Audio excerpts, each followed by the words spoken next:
అందరికీ నమస్కారం అండి. సో నిన్న మార్నింగ్ మార్నింగ్ లేవగానే నాకు చాలా ఒక బ్యాడ్ న్యూస్ ఏంటంటే, ఫిలిం ఇండస్ట్రీ కాదండి, మన తెలుగు వాళ్ళందరికీ ఒక పెద్ద స్తంభం ఇక లేదు అని తెలిసింది. అదేంటంటే మన రామోజీరావు గారు. ఆయన చాలామందికి ఏంటంటే ఓన్లీ రామోజీరావు అంటే రామోజీ ఫిలిం సిటీ అని, బట్ ఈనాడు పేపర్ అని, బట్ కళాంజలి, దాని తర్వాత ప్రియా పిక్కల్స్, అట్లా చాలా దీంట్లో ఎంతోమంది ఎంప్లాయీస్కి ఆయన లైఫ్ ఇచ్చారు. అండ్ ఫిలిం సిటీ అనేది తెలుగు వాళ్ళకు ఒక ప్రైడ్ అనమాట. వరల్డ్లో కూడా ఏంటంటే నేను ఎక్కడైనా వెళ్ళినప్పుడు వాళ్ళు అంటే హైదరాబాద్ చెప్తే వాళ్ళకి తెలియదు, బట్ వాళ్ళు అడిగేది ఇండియాలో ఏంటంటే is it from Ramoji film city అంటారు. అంటే అంత ఫేమస్ స్టూడియో. నిజమైన సాక్రిఫైస్ చేసిన వాళ్ళు ఎవరంటే అతనే. అంటే డబ్బు మొత్తం దాంట్లో పోసి ఒక కొండల్ని రాళ్ళని మొత్తం తీసేసి అద్భుతమైన ఒక సిటీ చేసి అసలు ఏదైనా చేయవచ్చు. డబ్బు తీసుకొస్తే యూ కెన్ డూ ఎనీథింగ్. ఏ ఊరైనా దింపొచ్చు, ఏదైనా చేయవచ్చు.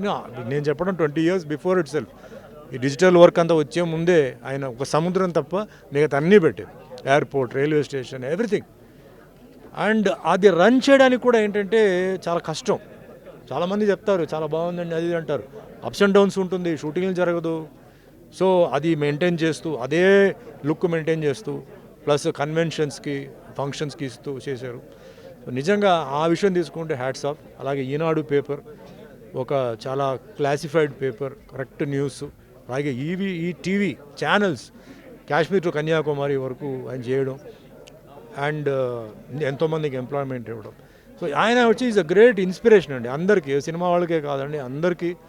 అంటే చాలా చిన్న స్థాయి నుంచి వచ్చి ఒక పెద్ద లెవెల్కి వచ్చారు. ఏజ్ వేరే విషయం, వచ్చారు. సో మనం కూడా ఏంటంటే జీవితంలో అలా చేయవచ్చు అనేది ఒక ఇన్స్పిరేషన్ ఇచ్చారు. యాక్చువల్లీ మేము బాగా క్లోజ్ ఫ్యామిలీ ఫ్రెండ్స్ అండి.